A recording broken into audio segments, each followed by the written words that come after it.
Hello, everybody. It's Brian here in Toronto. Today I'm going to talk about some of my favorite album covers.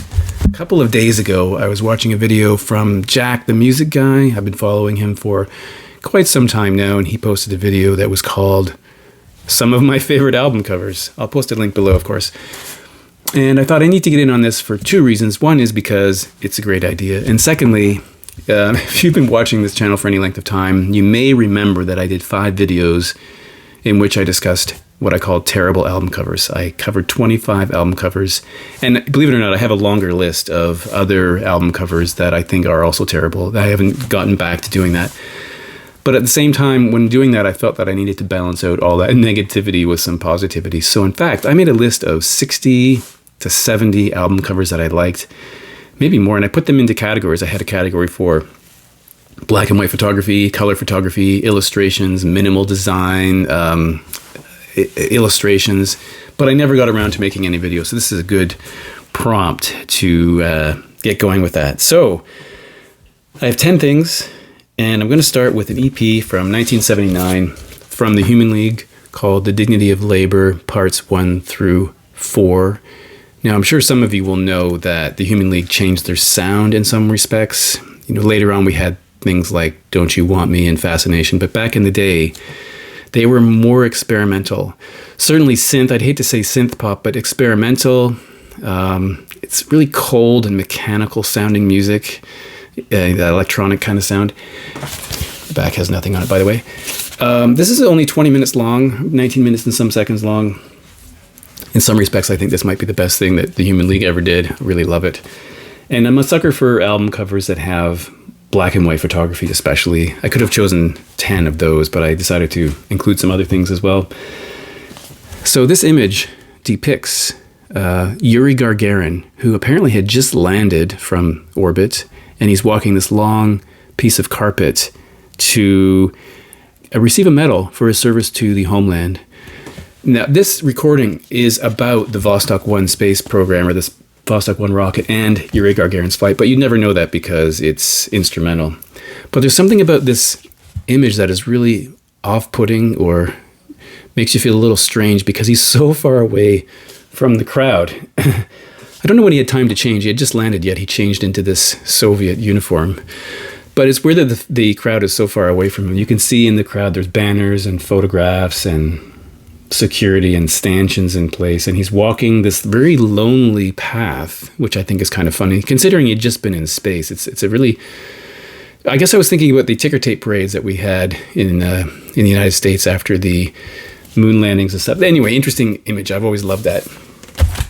This is another EP from Husker Du called Land Speed Record from 1981 on SST Records. This is completely black and white, front and back. Features 2 photographs. The first on the front is an image of American soldiers who were killed in Vietnam being repatriated. And here we have coffins being loaded onto a Swissair plane. In both cases, the images are very pixelated. This is, high contrast image, but pixelated, not sharp. It gives you the impression that it's from a newspaper, perhaps, which it may be. And it does kind of tell a story. It's a sad image, it's a political image, and I think it's very effective when combined with the one on the back. I'm a big Bob Mould fan, so I have pretty much everything he's ever released. I don't listen to this a lot because I find it kind of abrasive, and there's not really much variation between the songs, and they run together, and it's just going at a blistering pace, but it's an interesting artifact. I think they got better, but I've always loved this image. I think it tells a story without actually saying anything about it. Now, this one is possibly the most enigmatic cover in my collection. This is Neutral Milk Hotel, their second record from 1998 called In the Airplane Over the Sea. I had seen this many, many times in various stores without knowing what it was because there's no text on the front or the back or the spine, which is kind of interesting. So we have 3 people swimming, and this woman, and ships in the background, and this woman whose face has been replaced with a drum. Now, apparently this was based on a postcard that someone had found. And the guy who did this cover used to do some work with REM as well on cover design. So this is an eye-catching cover. I think anyone walking into a record store and seeing this on the wall would immediately look at it and wonder what it was. It's really interesting. In the back we have this marching band in arranged by height from tallest to shortest of this tiny band leader at the front. Really interesting album cover, and I would say this record would fall easily in my top 25 records of all time. I think it's brilliant. Here we have a record from Peter Gabriel, his third record from 1980, which has the nickname of Melt. On the back, you just have a normal photograph of Peter. By the way, this is the German version of the same record. Now, this image by Hipgnosis was done using, I have a prop for you today, an SX70 Polaroid land camera. This camera used a certain type of film. I still have a roll of it, actually, a pack of it, which has a gelatin-based emulsion. And what that means is that for a period of time after the photograph is taken, you can manipulate it. So you wait 2 minutes and then you have preferably 15 minutes to do something to the image, although within the first couple of hours it's still unset. So what they did was they would just apply pressure to the image to move the emulsion that is in the photograph to create these melting lines. I think that's a pretty interesting idea, and I thought it was really well done. I think maybe they had taken repeated photographs and repeated the process to get this, because in my experience you wouldn't be able to get this kind of effect after only one photograph. So I think they may have photographed the photograph. I think something like that. Anyway, really kind of disturbing but effective image. Now, from 1986, the band's fifth record. Definitely not the only band to label a title or give a title of album to their album, but combined with the album design, I think is very effective. This is Public Image Limited album, and if you know this, you'll know that the compact disc version was called compact disc and the cassette version was called cassette. Very inventive. In fact, here's a 12-inch single which has 12-inch above the title of the track and the other track on the back. The album contents are not even printed here. The track listing is on the inside, but I think this is a very effective use of negative space. You just have album and this banner, title and name. It's pretty cool and a good record. Always love that. I think that's another one it would just be eye-catching, right, if you saw that on the wall. What is that? Here is the debut record from 1980 from the former singer of Ultravox. This is John Fox, his album Metamatic. I remember the first time I saw this album design, I was really kind of captivated by it. Again, what is going on here? Now, apparently the idea for this album came from a track called A New Kind of Man. It's about a guy who walks into film screen, as I've read, but the way this is done is really cool. It gives you the sense that this light source is really radiating light, presumably because it's a lot brighter than the area around it, but it really glows in some respects. It really works. I think it's kind of cool, and John's looking not only young but very dapper there. So excellent record, by the way. I recommend this. Plaza, great song. Underpass, cold synth music. This is a very iconic record from 1994 from Nas called Illmatic. And this image of this boy is actually Nas as a child. Apparently this photo was taken by his father after a tour, so I'm assuming he was in the military and came back and took this photograph.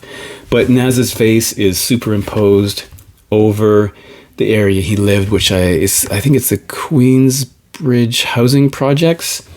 And because he's looking a bit sad, or at the very least neutral, you get the impression that this is a sad area. Maybe there's poverty and crime and whatnot, but I think that's a really effective album cover. It says a lot without actually saying much. And on the back, you have the sides. Side A is called 40 Side North, and the second side is 41st Side South. So it gives you the sense that there's boundaries, like geographical boundaries. Really great. I mean, not everyone loves hip-hop, but this is worth listening to. If you have even a passing interest in hip-hop, I think you would be interested in hearing this. It's really fantastic. Really fantastic. Three more, starting with this one from one of my favorite bands, Bauhaus. This is Press the Eject and Give Me the Tape, a live album from 1982. I believe in the UK, this was given away with certain copies of The Sky's Gone Out. Not in Canada. I had to buy this separately. There's the back. I used to know who the photographer was, but I forget who it is. But just that image is just so intriguing. It's either a regular size record or a stamper, or maybe it's a 16-inch record. I'm not actually sure what that is, or maybe it's not a record at all. But held up in front of his face, I find that really, that caught my attention. I think it's a beautiful, beautiful album cover. This came with a couple of bonuses, by the way. There is this giant poster, which I will attempt to unfold. This is a UK pressing, so I don't know if the posters were in the other ones. Anyway, and there is a bonus. If I can get it out of here.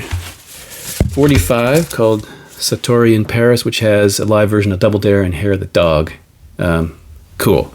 This was recorded in Liverpool and London, although this I think was recorded somewhere else. I'm not sure exactly.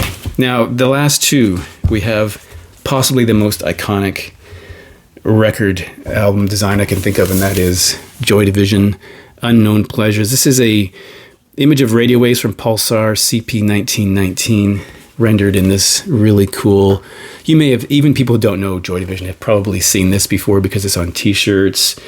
It's just been used. I think it's absolutely amazing. And it's minimal, a little bit of sticker wear there. I told a story in my previous video about how I was in the record store one day and I was deciding between this and the cassette version. I bought the cassette version. Why I did that, I'll never know. So this is not the 1979 version. This is 1985.